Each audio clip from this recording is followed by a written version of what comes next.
The whole ground is shaking. Do you hear that?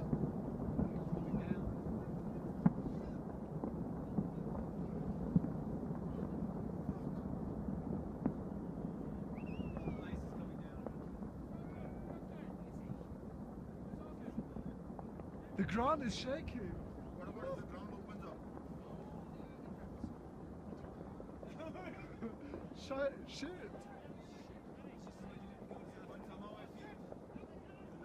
Oh! No! Fuck!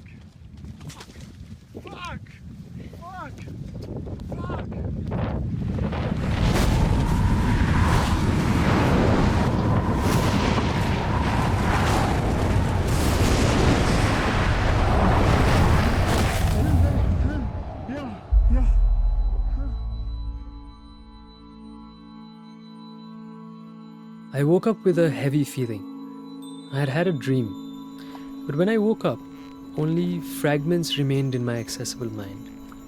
And as the fragments faded, I was left only with the conviction that I had to go to Nepal. I spoke to a friend of mine who had just driven out of Nepal, and he was very shaken and frightened, advising me not to go. But my gut told me that it would change something in my life, so I have to follow it like a riddle. What will I remember there? And what will I find?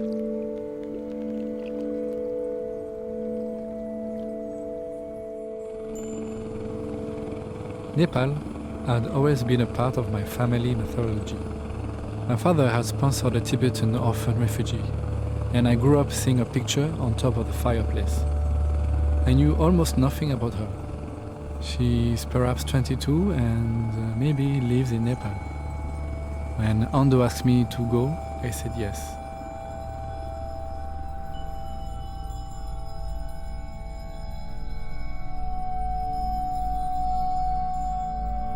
We arrived in Kathmandu 3 days after the earthquake. It seemed like an eternity, going through this heavy turbulence. And since then, I felt like I've been going in circles.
We bond with two pilots, Ashish and Sri, from the Indian Army.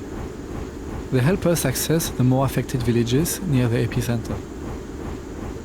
We gone to this for this casualty evacuation mission. The first place we went, we dropped our load, we picked up a casualty, I guess. Suddenly we got into turbulence, aircraft started to violently shake. Deep turbulence, deep shit, I don't know how we landed the helicopter. And it was already pouring by that time. I sat there for 2.5 hours when it, started to ease out, minor drizzle and all. And suddenly they just appeared, with this tea and... Both of us stood outside the exit. Yeah, we were standing under the umbrella, 2 glasses of tea, having cigarettes. Umbrella with those 50 people. I'm sure that, after the earthquake, these guys also must be running short of milk, sugar, or probably tea also. They just came to offer us tea. It was touching. And what was even more touching was that they just simply walked off. They didn't even, stand by to hear a thank you.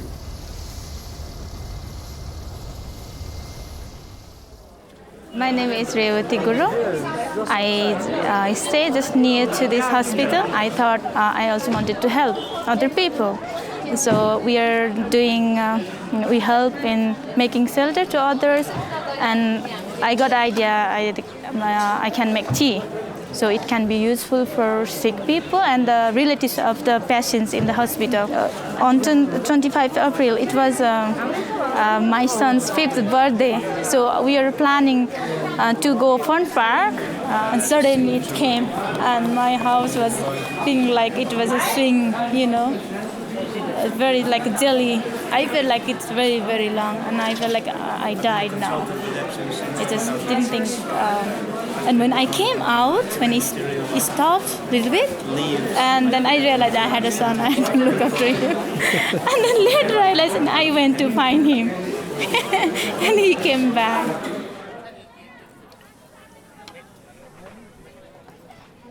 We spot clouds of smoke rising near our hotel, and following the smell, we discover the largest cremation grounds in Kathmandu.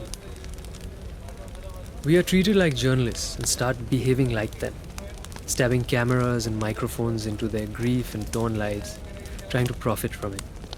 I feel shame rising like bile. Cannot do it anymore. Later, we meet Daniel Beherouliak and James Nartwi, renowned photojournalists, who were also there with us at the cremation grounds that evening.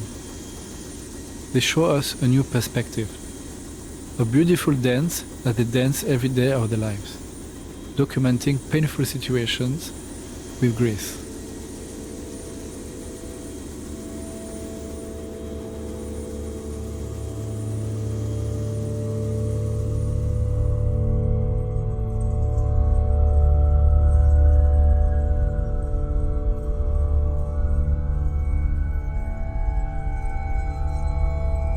The entire country experienced something that changed their lives in an instant and reminded them of the illusion of control.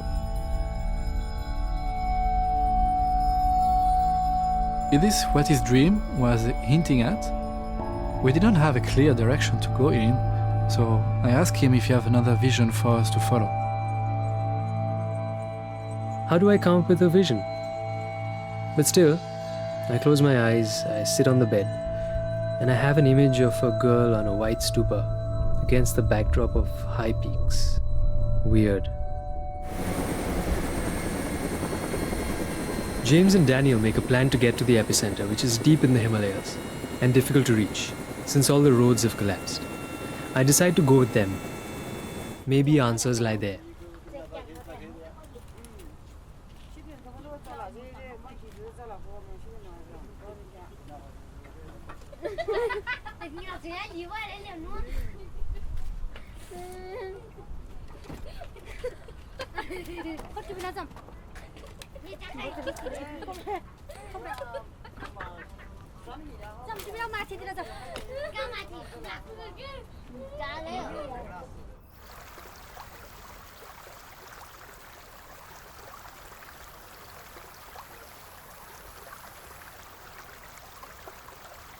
On my last day there, I met a family and found out that their son's body was the last to be recovered from the rubble. I caught them while they were preparing for his funeral, and I was absolutely struck by their resilience.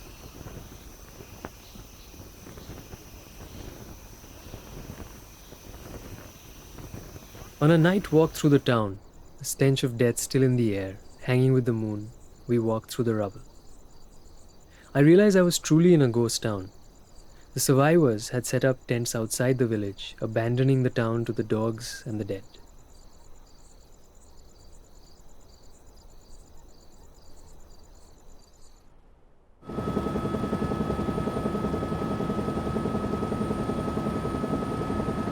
Our time here is coming to an end. Yet, we have not found that stupa. So I Google it and surprisingly find one that matches the vision exactly. And that's where Kalsang, my god sister, supposedly lives. I just have one lead, the name of an orphanage. With the help of two boys, I track her down at her house. After introducing myself, she stays quiet, And then she breaks into a big smile. I feel a heat of emotions coming from her chest like a wind. She calls me brother.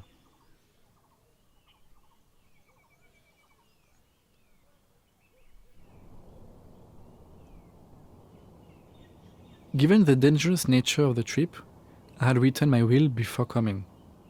And in it, I leave everything to my French brother and sister. I have to leave Nepal now, and I have found another person to share it with.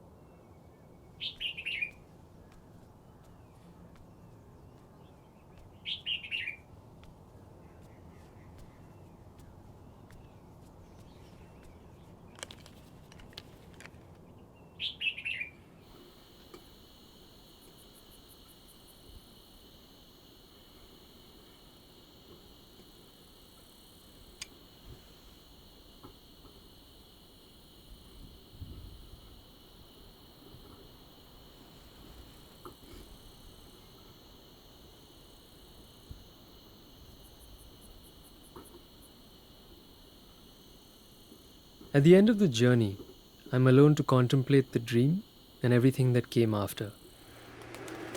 And while wandering the countryside almost 3 weeks after we land, I meet a simple man with smiling eyes who runs a little tea stall by the side of a dirt track. Perfect. We built this house, muddy house. The concrete house is not good for human because why? We are from mud. At last we go in mud. The life is like a mud. We from nature, we go at last in nature. That is only a cyclic phase.